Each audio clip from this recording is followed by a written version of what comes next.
Il est 13 heures à Kinshasa, une heure de plus à l'est de la République démocratique du Congo. Mesdames et messieurs, bonjour et bienvenue à ce bulletin d'information.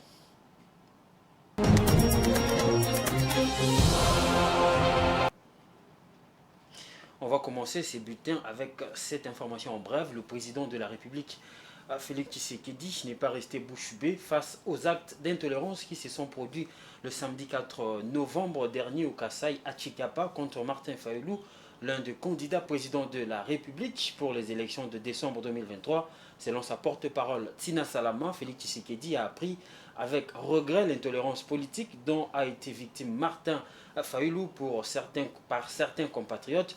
Dans la même logique, un autre candidat président de la République, Délice Sanga, a également exprimé sa désapprobation face à ce que le président de l'ECD a subi. Et puis, pour éviter la rupture des stocks répétitifs des produits pétroliers en RDC, qui est souvent dû au retard dans le paiement de manque à gagner aux sociétés pétrolières, un projet d'arrêté interministériel fixant les mécanismes de mobilisation des fonds irrélatifs a été adopté. C'est le vice-premier ministre en charge de l'économie, Vital Kamerhe, qui a présenté le dit projet au Conseil des ministres. Suivez le porte-parole du gouvernement, Patrick Mouyaya, dans son compte-rendu. Projet d'arrêté interministériel fixant les mécanismes de mobilisation des fonds destinés au paiement des pertes et manques à gagner dus aux sociétés pétrolières. Le vice-premier ministre, ministre de l'économie nationale, a soumis pour examen et adoption le projet d'arrêté interministériel fixant les mécanismes innovants de mobilisation de fonds destinés au paiement des pertes et manques à gagner dus aux sociétés pétrolières. Ces textes a l'avantage d'éviter au pays la rupture d'approvisionnement en produits pétroliers. Il tient donc aussi compte de la délicatesse de la période de fin d'année.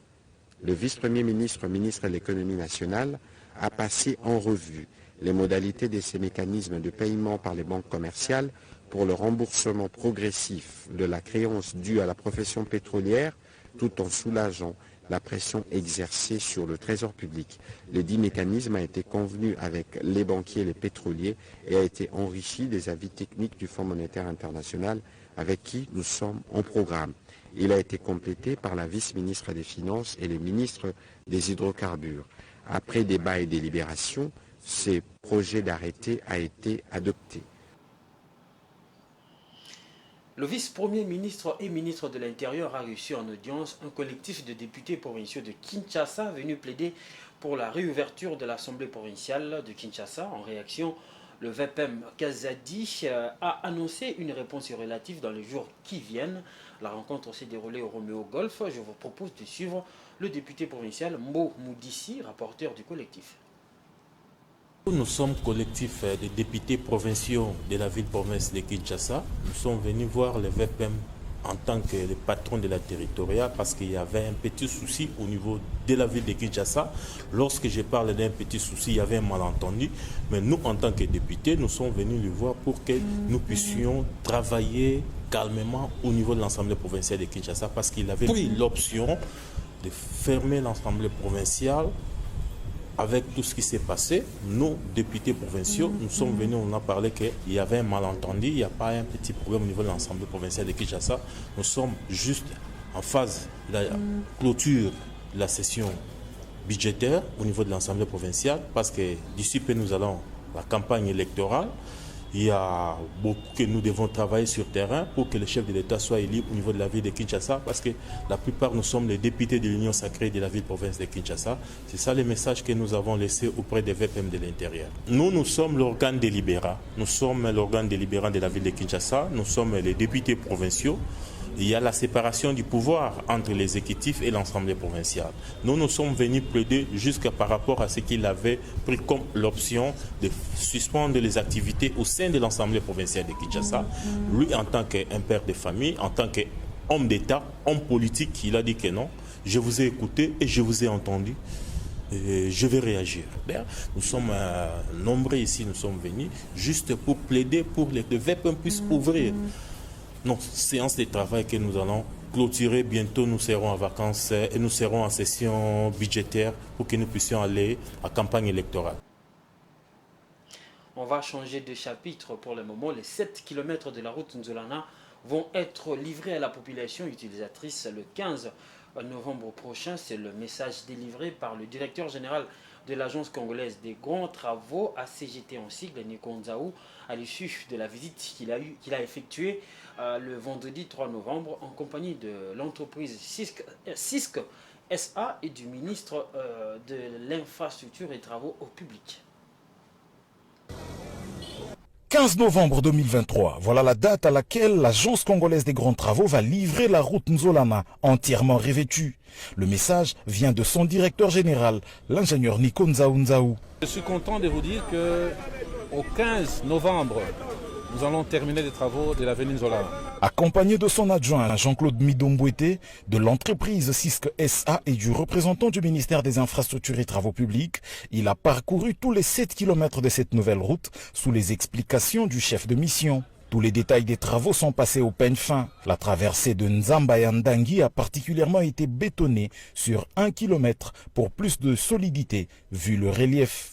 Les 6 autres kilomètres du projet sont en couche de roulement de béton bitumineux. Cette route permettra, n'est-ce pas, de pouvoir fluidifier encore le trafic. Il y a un gros problème ici à Kinshasa, c'est le problème des embouteillages. Donc voilà, tant soit peu, cette route qui va pouvoir apporter, n'est-ce pas, une solution par rapport aux embouteillages. Donc, les gens qui viendront de l'UPN passeront par l'avenue Nzolana pour aller vers la ville. Et ceux qui viennent de la ville ne seront plus obligés d'emprunter l'avenue Ngouma. Ils pourront prendre, n'est-ce pas, l'avenue Nzolana. Commencé le 20 octobre 2022, la deuxième phase de ces travaux permet désormais de connecter le quartier Kintsuka au quartier Upen en passant par les quartiers Sangamamba et Malueka. Ici, c'est pour la première fois que la route est asphaltée. Adieu la boue, adieu la poussière, scandaient les riverains au passage du cortège des visiteurs. Et puis pour finir, au niveau international, la République du Congo mène depuis le début de l'année 2022 un programme de réforme économique supervisé par le FMI et visant à renforcer la résilience de son économie. À l'issue d'une mission à Brazzaville, le fonds estime que les perspectives économiques du pays restent favorables et sa croissance économique la croissance économique de la République du Congo est en passe d'atteindre 4% en 2023. Jojo Moulamba pour les détails.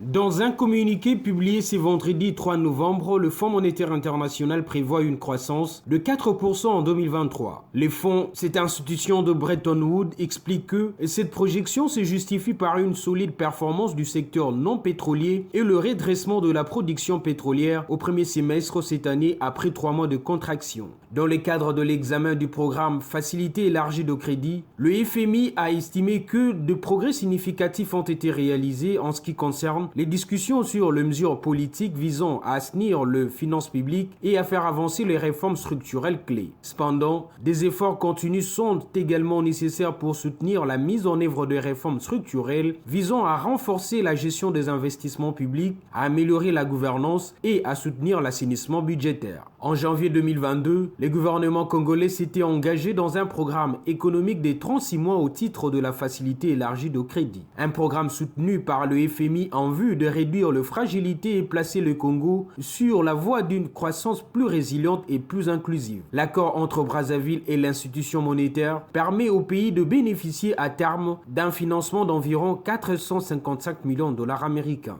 Depuis 2015, le Congo connaît une crise qui a fait plonger son économie dans la récession. Selon les données du FMI, avec l'arrivée de la Covid-19, le PIB de ces pays d'Afrique centrale a chuté de moins 6,6% en 2020 contre 1,1% affiché l'année précédente. Toutefois, grâce aux réformes mises en place par l'État congolais pour relancer l'activité économique, la croissance du pays a atteint 1,7% en 2022.